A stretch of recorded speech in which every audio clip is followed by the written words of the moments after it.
안녕하세요. 행복한 라디오 레니입니다.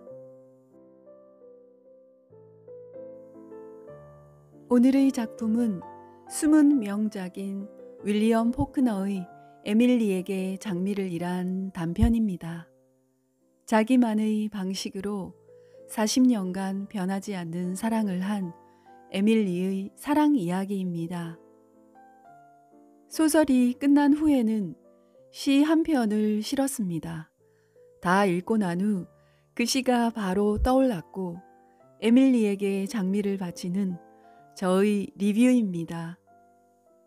작중의 화자는 우리인데요. 우리는 에밀리를 소중해하지만 어쩔 수 없는 여인으로 관찰하고 있습니다.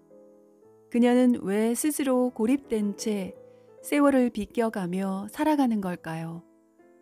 자, 이제 단면적이고 자기중심적인 시각이 되어 그녀의 정지된 삶을 들여다보는 우리가 되어 작품 속으로 들어가 보시죠.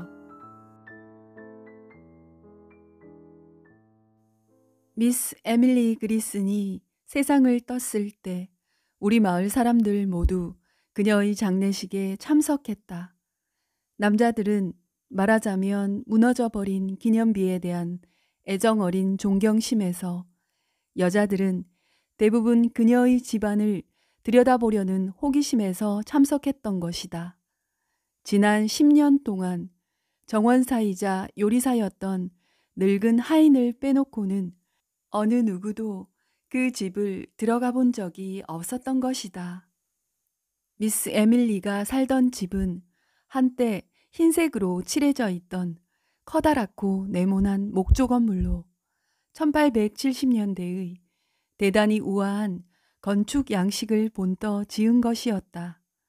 둥근 지붕과 뾰족한 첨탑, 와형 무늬로 장식한 발코니들이 이를 잘 증명해 주는 것으로 한때 우리 마을에서 가장 번화했던 곳에 자리 잡고 있었다. 그러나 자동차 수리 공장이라든가 섬유 공장들이 들어서기 시작하면서 인근의 건물은 물론 존엄한 명문가들의 이름까지도 사라지게 되었다.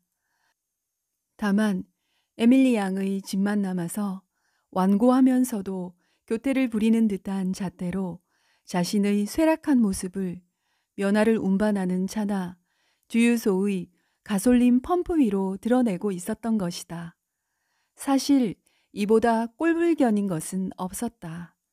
그리고 이제 에밀리 양도 그 장엄한 이름들을 대표하던 사람들과 자리를 함께하게 되었다.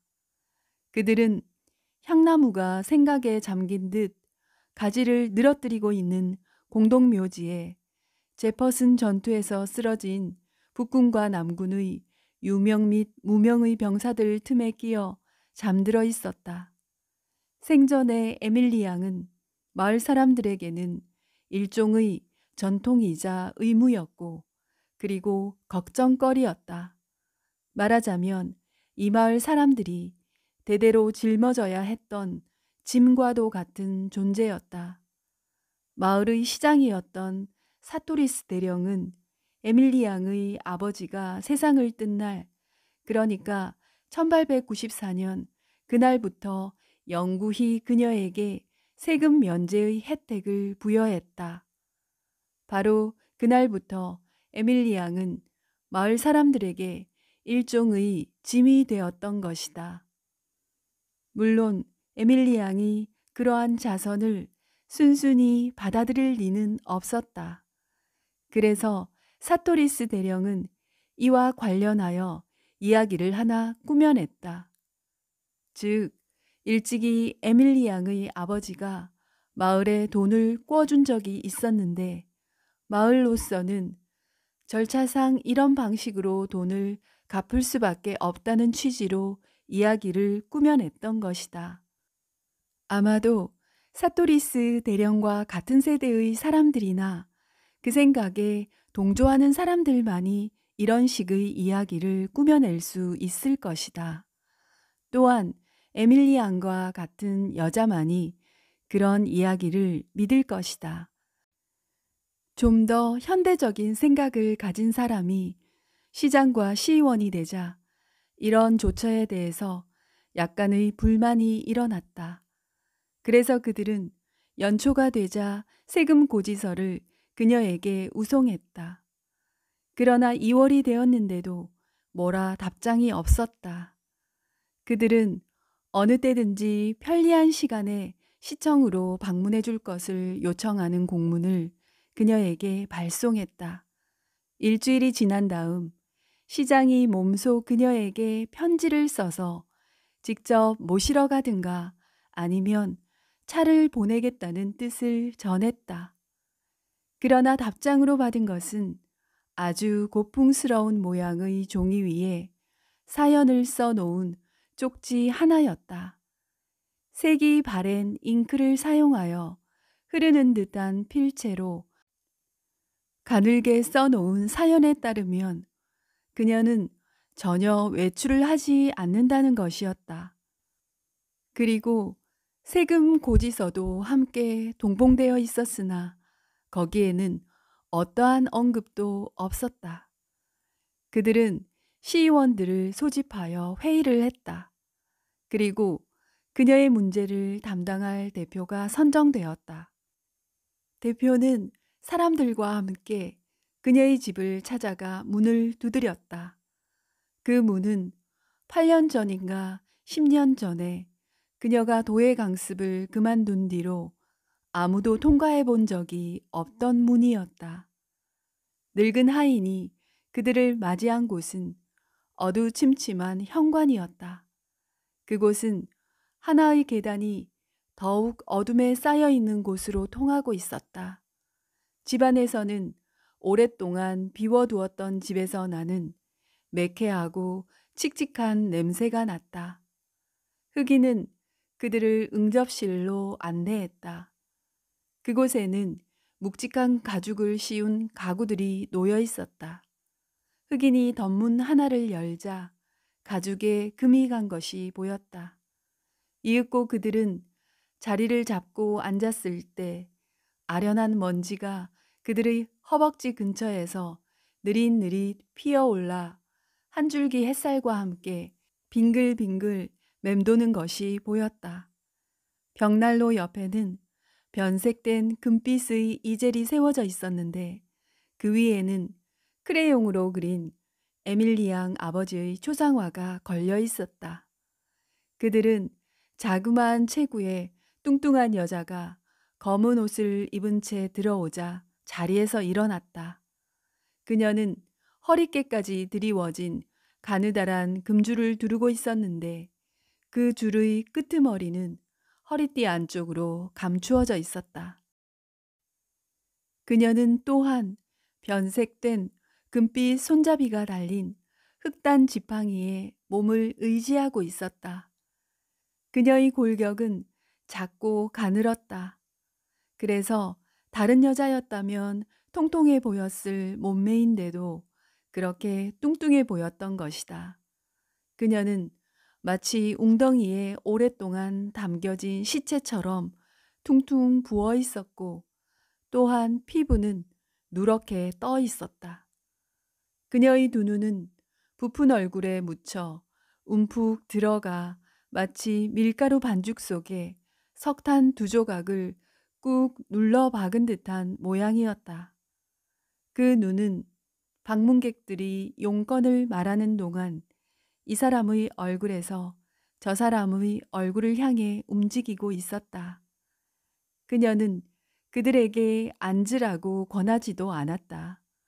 그녀는 조용히 서서 대변자가 더듬거리며 겨우 말을 마칠 때까지 묵묵히 듣고 있을 뿐이었다. 그때 그들은 금줄 끄트머리에서 보이지 않는 시계가 째깍째깍 소리를 내는 걸 들을 수 있었다. 그녀의 목소리는 메마르고 차가웠다. 제퍼슨에서는 저에게 세금을 부과하지 않게 되어 있습니다. 사토리스 대령이 그것에 대해 저에게 설명해 주었어요. 아마도 당신네들 가운데 누구든 시의 기록을 조사하면 납득할 수 있을 겁니다. 물론 저희도 그렇게 했습니다. 저희들이 바로 시의 행정 담당자들이니까요. 시장이 서명을 한 고지서를 받으셨지요? 네, 물론 무언가 종이 쪽지 한 장을 받았어요. 아마도 그분은 자기를 시장이라고 생각할지 모르지만 제퍼슨에서는 저에게 세금을 부과하지 않게 되어 있습니다. 아, 네. 그러나 문서상으로는 그것을 증명해 주는 것이 아무것도 없습니다. 우리로서는 문서가 있어야 하는데 사토리스 대령을 만나보세요. 제퍼슨에서는 저에게 세금을 부과하지 않게 되어 있습니다. 아, 그렇지만 다시 한번 상대의 말을 끊고 에밀리 양이 말했다. 사토리스 대령을 만나보세요. 사토리스 대령이 세상을 뜬 지 벌써 10년이 되어 갔다. 제퍼슨에서는 저에게 세금을 부과하지 않게 되어 있습니다. 토비! 그녀가 부르자 흑인이 나타났다. 이분들을 밖으로 안내해 드려요. 이렇게 해서 그녀는 그들을 물리치게 되었다. 마치 30년 전에 그 냄새건으로 그들의 부친을 무찔렀을 때와 똑같았었다. 그것은 그녀의 아버지가 세상을 뜨고 난 2년 후의 일이며 애인에게서 버림을 받은 지 얼마 되지 않아서였다. 우리는 모두 그가 그녀와 결혼하리라고 믿었는데 그녀를 버리고 떠나버린 것이다. 그녀는 아버지가 죽은 뒤로 외출하는 일이 눈에 띄게 줄어들었다. 그러다가 그녀의 애인이 떠나자 그녀를 볼 수 없게 된 것이다. 몇몇 여자들이 무모하게도 에밀리 양을 찾아가 만나보려 시도했으나 문 밖에서 따돌림을 당했다. 그리고 그녀가 살아있다는 것은 당시 젊은이였던 흑인이 시장 바구니를 들고 드나드는 모습뿐이었다. 마치 남자 하나만으로 부엌 일이 다 될 수 있는 것처럼 그러네요. 여자들은 이렇게 쑥덕거리곤 했다. 그래서 냄새가 나기 시작했을 때도 사람들은 놀라지 않았다. 그 냄새야말로 시끄러운 속새와 고귀하고 거만한 그리스인가를 이어주는 또 하나의 연결고리와도 같았던 것이다. 어느 날 이웃에 사는 한 여인이 시장에게 불만을 토로했다. 시장은 80살 먹은 스티븐스 판사였다. 그렇지만 부인, 내가 어떻게 그 문제에 관해 조처를 취할 수 있겠습니까? 아, 그거야. 냄새 좀 그만 피우라는 명령을 내리면 되잖아요. 그런 걸 다스리는 법 같은 건 없나요? 아, 그럴 필요까지야 있겠습니까? 스티븐스 판사가 말을 이었다. 아마 그녀가 데리고 있는 검둥이 녀석이 마당에서 잡은 뱀이나 쥐 때문에 나는 냄새일 거예요. 내가 그 녀석한테 따끔하게 말하지요. 이튿날 시장은 이와 같은 불평을 2건이나 더 받게 되었다. 그 가운데 하나는 어떤 남자로부터였는데 그는 쑥스러워하면서 항의를 했다. 아, 판사님, 정말로 어떻게 해야 합니까? 무언가 조처를 취하지 않으면 안 됩니다. 저야 추호도 에밀리아 씨를 귀찮게 하고 싶지는 않습니다만 이번에는 뭔가 조처를 취해야 해요. 그날 밤 시의원 모임이 있었다. 흰 수염을 기른 세 분의 노인과 신세대의 일원이라고 할 수 있는 젊은이들이 모여 토의를 했다. 그거야 간단해요. 젊은이가 말을 이었다. 집안을 대청소하라는 명령을 내리면 되지요. 얼마 동안 시간을 주고 기다리다가 그래도 청소를 하지 않는다면 방치하는 말 마시오. 스티븐스 판사가 말했다. 숙녀를 앞에 놓고 냄새가 난다고 책망할 수 있겠소? 그래서 다음 날 밤 자정이 지난 시간에 세 명의 남자가 에밀리 양 집 잔디밭을 가로질러 도둑처럼 집 주위를 살금살금 돌아다니며 살펴보았다. 그들은 벽돌담 아래쪽이나 지하실 입구를 따라 킁킁거리며 돌아다녔는데 그들 가운데 한 명은 어깨에 걸머진 자루에 계속 씨를 뿌리는 사람처럼 손을 넣었다 뺐다 하는 동작을 규칙적으로 했다. 그들은 지하실 문을 강제로 열고 석회를 뿌렸으며 그 모든 부속 건물 안을 석회로 소독했다. 그들이 다시 잔디를 가로질러 나오려고 할 때 지금까지 어두웠던 창문 하나가 밝혀졌다. 그들은 그 창문을 통해 에밀리 양이 등불을 뒤로 하고 마치 조각처럼 상체를 꼼짝도 하지 않은 채 앉아 있는 것을 볼 수 있었다. 그들은 가만히 숨을 죽인 채 기어서 잔디를 가로질러 나온 다음 가로수인 아카시아 나무 그늘 속으로 몸을 숨겼다. 그 뒤 한 주일이 지난 다음 냄새는 사라졌다. 이때부터 사람들은 그녀를 불쌍하게 여기기 시작했다. 마을 사람들은 그녀의 대고 모였던 와이어트 노 부인이 끝내는 완전히 미쳐버렸다는 점을 기억하고 있었다.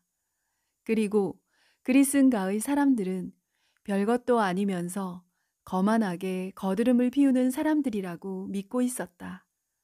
그래서 젊은 청년들 가운데 어느 누구도 에밀리 양의 배필이 되지 못한다고 지레 짐작을 했다. 마을 사람들은 오랫동안 그들을 하나의 화폭처럼 생각했던 것이다. 말하자면 에밀리 양이 흰옷을 입은 날씬한 몸으로 후면에 서 있고 아버지는 그녀에게 등을 대고 손에는 말재찍을 움켜쥐고 다리를 벌린 상태로 전면에 서 있는 것이다. 그리고 현관문은 이들 두 사람의 액자에 해당되는 셈이다. 문을 열어놓으면 그들의 광경이 정확하게 구도를 잡고 서 있으리라 생각했던 것이다.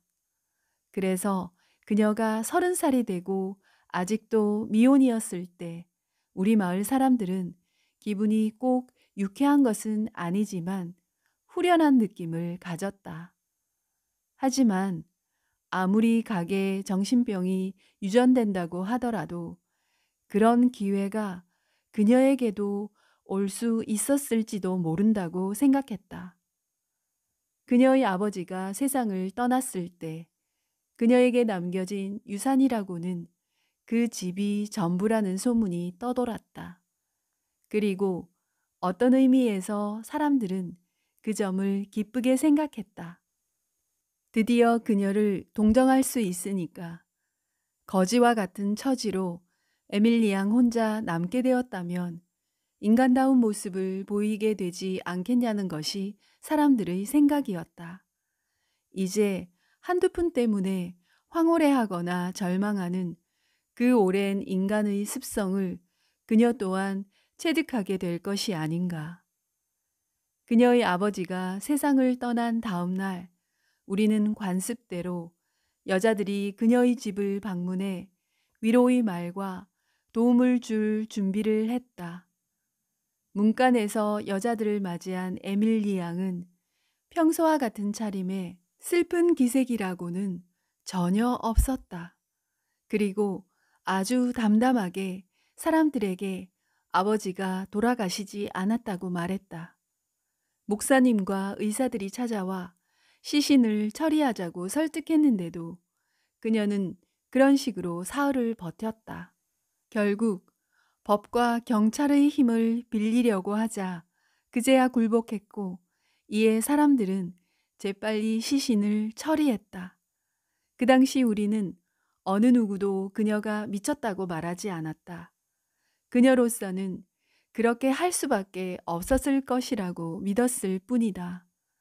우리는 그녀의 아버지가 내쫓은 그 많은 젊은 청년들을 기억하고 있었다. 그리고 그녀에게 남은 것이라고는 아무것도 없다는 사실을 알았기 때문에 그녀는 자신한테서 모든 기회를 빼앗아간 아버지의 시신에 매달릴 수밖에 없었을 것이라고 생각했다. 어느 누구라도 그녀와 같은 처지가 된다면 그렇게 했을 것이라고 생각했던 것이다. 그녀는 오랫동안 병석에 누워 앓았다. 우리가 다시 그녀를 보았을 때 그녀는 머리를 짧게 잘라 교회의 스테인드 글라스에 그려진 천사와 비슷한 소녀처럼 보였다.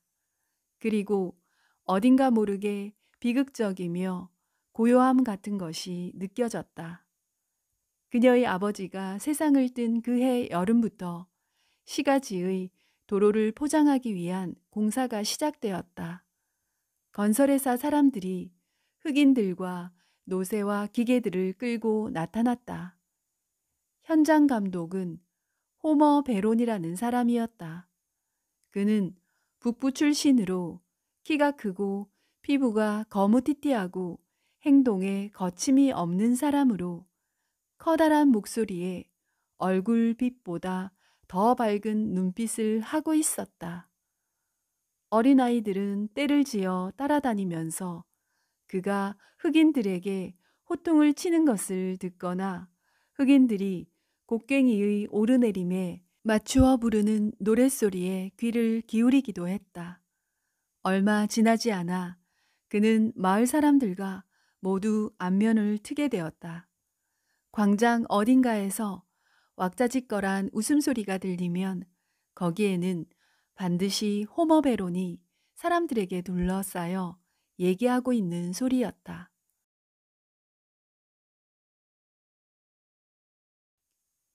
그런데 그가 일요일 오후에는 에밀리 양과 함께 누런 바퀴의 사륜마차를 타고 나타난 것이다. 그 마차는 마차 대여업소에서 빌린 것으로 한 쌍의 잘 어울리는 갈색 말들이 끌고 있었다.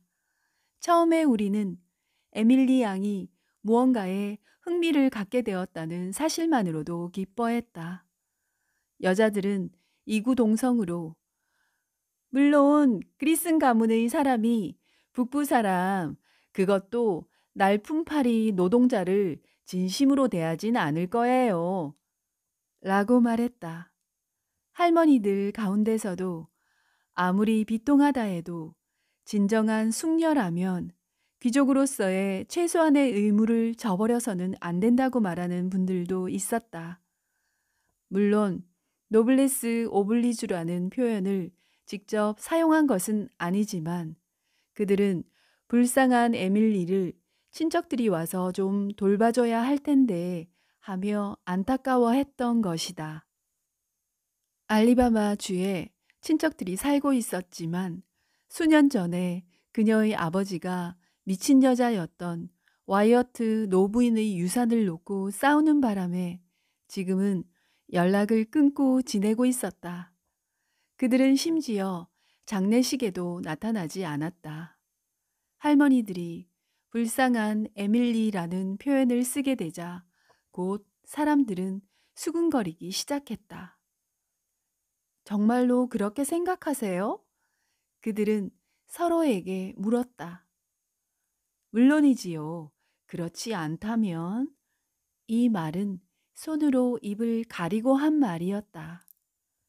잘 어울리는 한 쌍의 말이 딸깍딸깍 소리를 내며 재빠르게 지나갈 때면 일요일 오후의 햇살을 막으려고 내려놓은 덧문 위에서 목을 길게 뺀 사람들의 비단옷이나 공단옷 스치는 소리에 섞여 들리는 말이 있었다. 그것은 바로 불쌍한 에밀리라는 말이었다. 그녀는 고개를 아주 빳빳하게 들고 다녔다. 우리가 에밀리 양의 타락을 믿고 있었을 때조차도 그랬다. 그녀는 마치 그리슨 가문의 마지막 사람으로서 자기의 위엄을 인정해달라고 더욱 은근하게 요구하는 것처럼 보였다.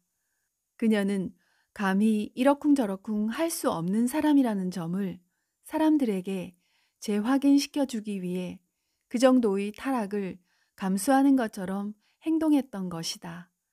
그녀가 쥐약으로 사용하는 비소를 사려고 했을 때도 사람들은 비슷한 감정을 느꼈다.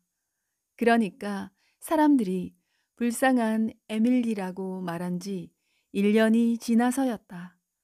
당시 사촌이 되는 두 여자가 에밀리를 방문하고 있었을 때였다. 독약을 주세요. 그녀는 약사에게 말했다. 그녀는 당시 30살이 넘었으며 보통 때보다 더 야위긴 했지만 아직 날씬한 몸매를 유지하고 있었다. 그녀의 까만 눈동자는 차갑고 거만한 빛을 띠었다. 그리고 등대지기의 얼굴에서나 볼 수 있는 것처럼 관자놀이와 눈자위에 걸쳐 근육이 팽팽하게 긴장되어 있었다. 독약이 좀 필요해서요. 그녀가 재차 요구했다. 아, 예, 아가씨. 어떤 종류 말씀하세요? 쥐약을 원하세요? 그런 거라면 제일 좋은 것으로 주세요. 종류는 아무래도 좋고요. 약사는 몇 가지 독극물의 이름을 열거했다. 이 약들은 코끼리까지 죽일 수 있을 겁니다. 그렇지만 아가씨가 원하는 것은 비소 정도라면 괜찮겠죠? 비소라고요? 아, 예, 알겠습니다. 그렇지만 아가씨가 원하는 것은 저한테는 비소가 필요해요. 약사가 그녀를 내려다보았다. 그녀는 똑바로 서서 약사를 바라보았다. 마치 그녀의 얼굴은 팽팽하게 긴장된 깃발과도 같았다. 예, 알겠습니다. 약사가 얼른 대답했다. 그걸 원하신다면 드려야지요. 그렇지만 법률상 어디에 쓰실 건지 밝히게 되어 있는데요. 에밀리 양은 고개를 뒤로 젖히고 약사를 뚫어지게 쏘아보았다. 결국 약사는 눈싸움에 밀려 그녀에게서 시선을 돌리고 말았다. 그리고 안으로 들어가서 비소를 꺼내 종이로 꼭꼭 쌌다. 점원으로 일하는 흑인 소년이 그녀에게 꾸러미를 가져다 주었다. 약사는 다시 나타나지 않았던 것이다. 그녀가 집에 가서 꾸러미를 풀어보니 극약이라는 걸 표시하는 해골 그림이 상자 위에 그려져 있었다. 그리고 그 아래에는 쥐약이라고 씌어 있었다. 이튿날 우리는 모두 에밀리가 자살을 하겠구나 하고 수군거렸다. 하긴 그게 아마 최선책일 거라는 말도 했다. 그녀가 호머 베론과 같이 있는 것이 처음 우리의 눈에 띄었을 때 우리는 다음과 같이 말했었다. 에밀리가 결혼하겠구나. 그리고 시간이 얼마쯤 흐르자 이렇게 말했다. 아직 그를 설득하고 있나 봐.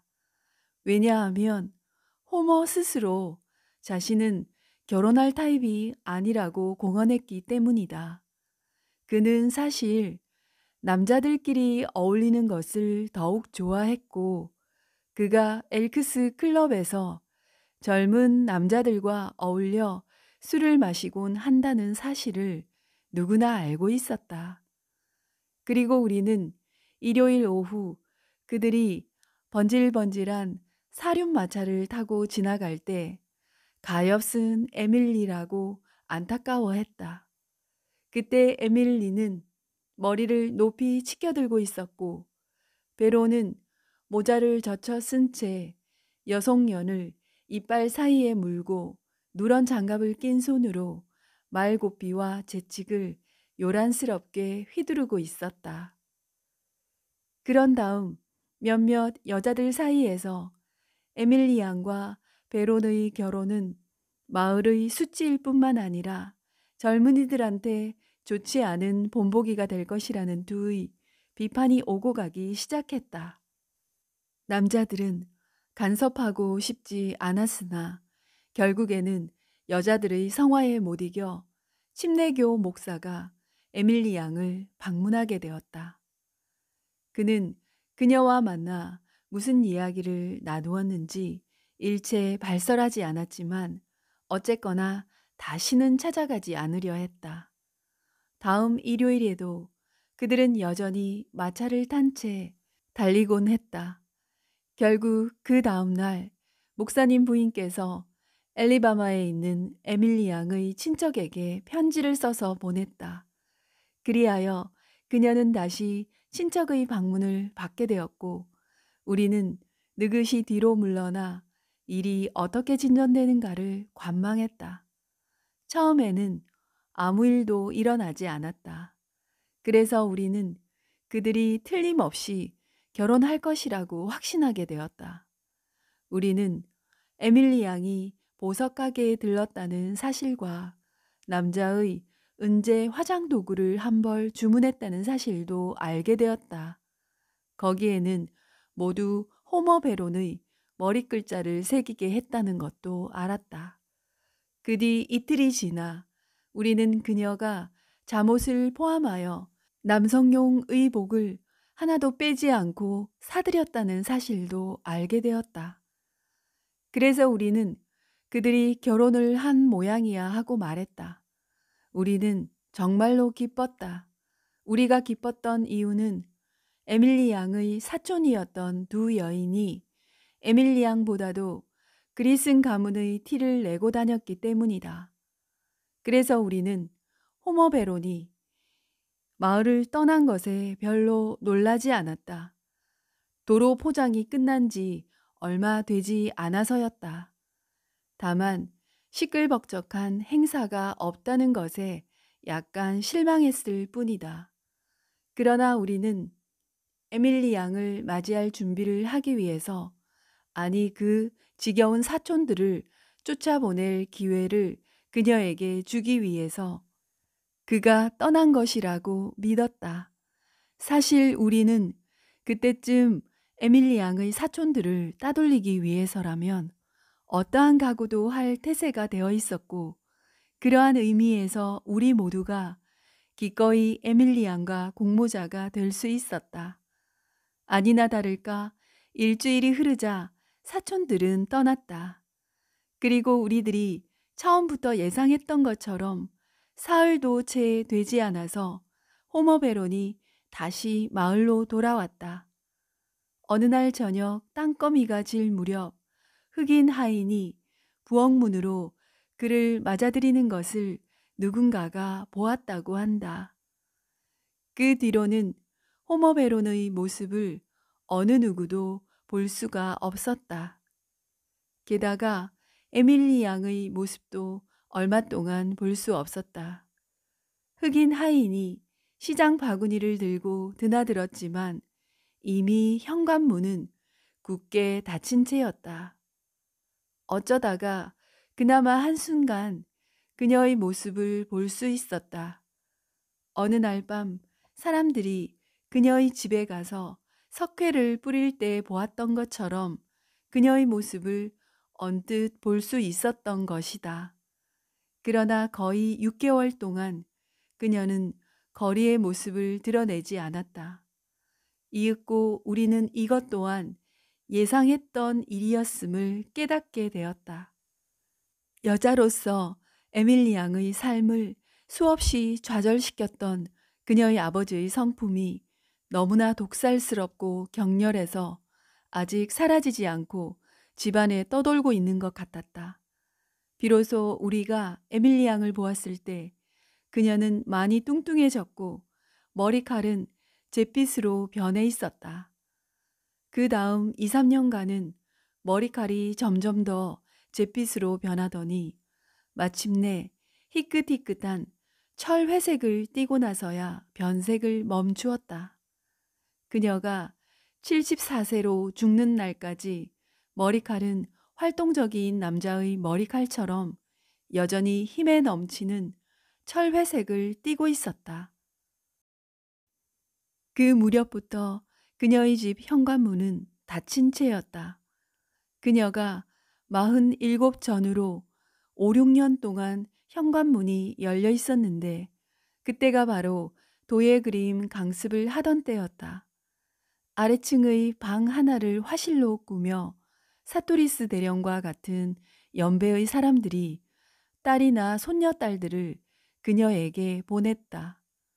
그리고 일요일 날 헌금함에 25센트짜리 동전을 넣듯이 규칙적으로 아이들에게 25센트를 쥐어주어 아이들을 그녀에게 보냈던 것이다. 그동안 그녀는 세금 면제의 혜택을 받고 있었다. 이윽고 새로운 세대의 사람들이 마을의 중추 세력이 되어 마을 살림을 맡게 되었다.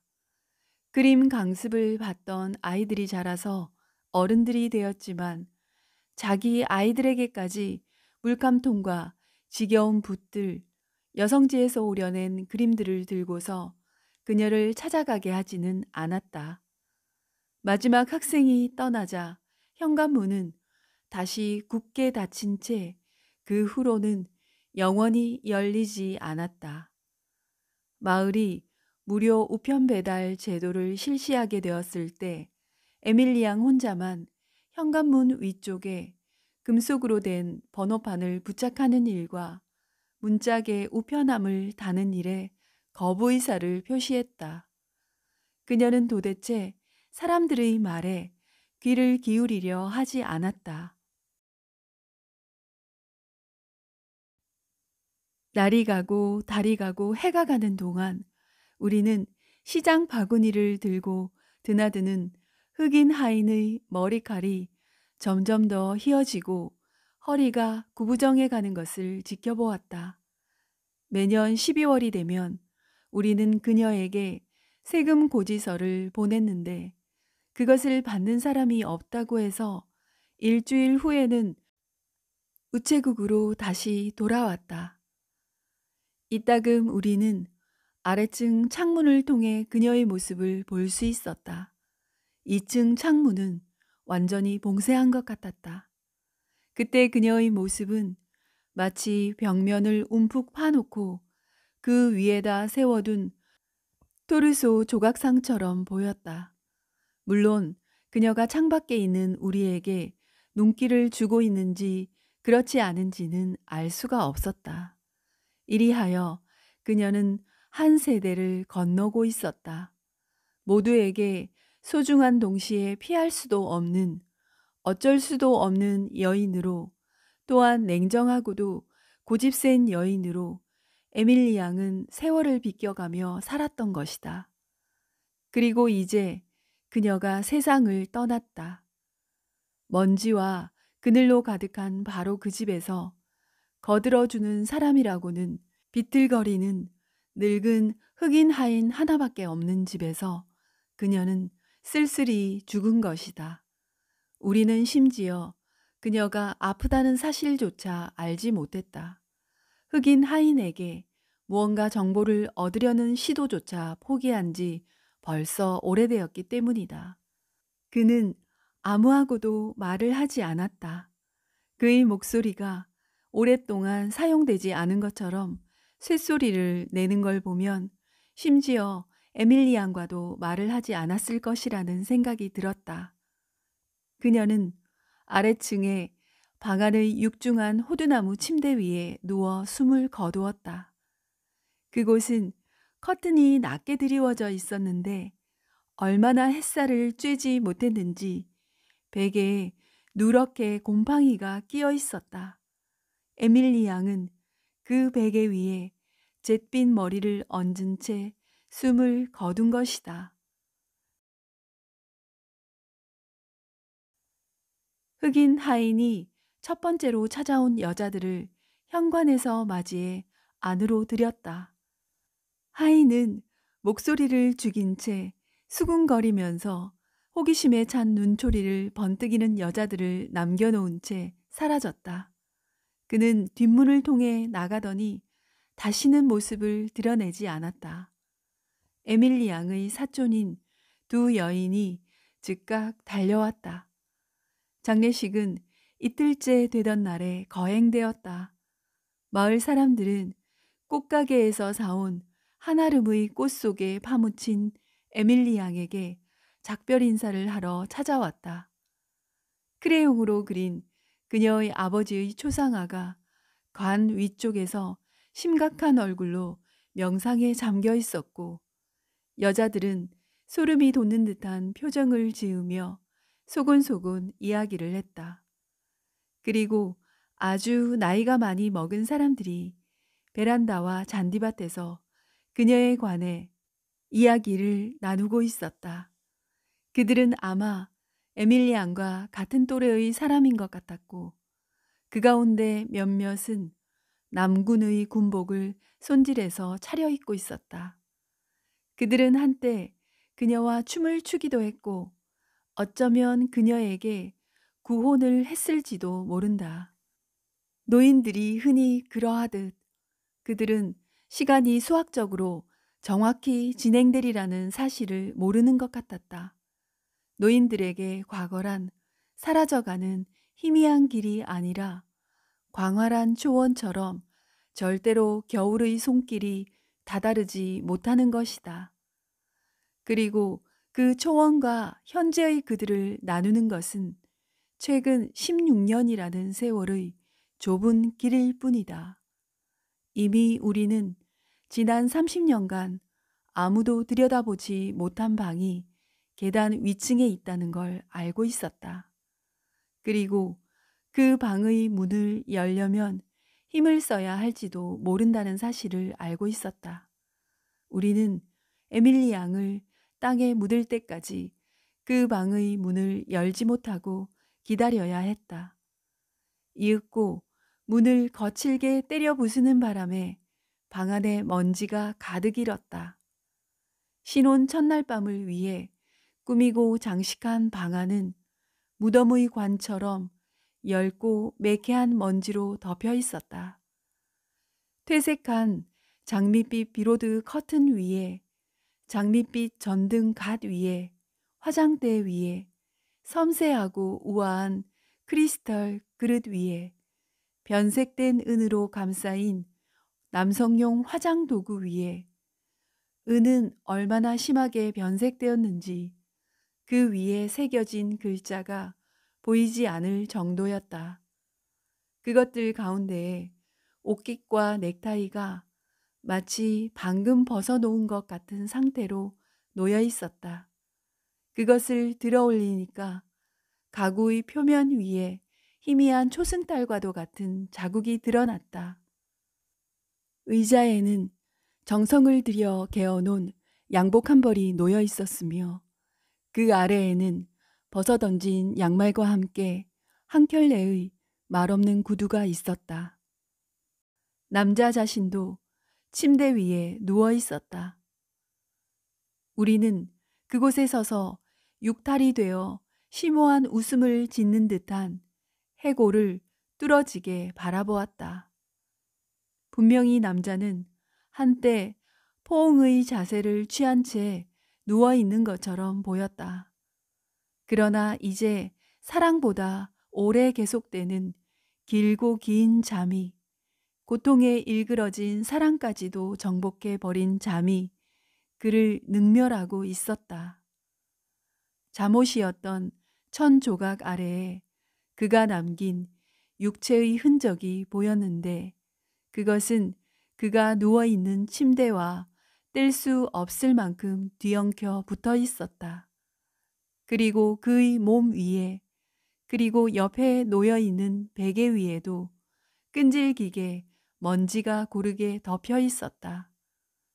우리는 그 옆의 베개 위에 누군가 누워 있었던 것처럼 움푹 들어가 있는 것을 주목하게 되었다. 우리들 가운데 누군가가 거기에서 무언가를 들어 올렸다. 그리고 우리는 몸을 기울이고서 아련하고 눈에 잘 띄지 않는 마른 먼지의 냄새가 콧구멍을 찌르는 가운데 한 가닥의 긴 철회색을 띤 머리카락을 보았다. 긴 철회색 머리카락의 에밀리를 생각하며 떠오른 시는 서정주님의 신부입니다.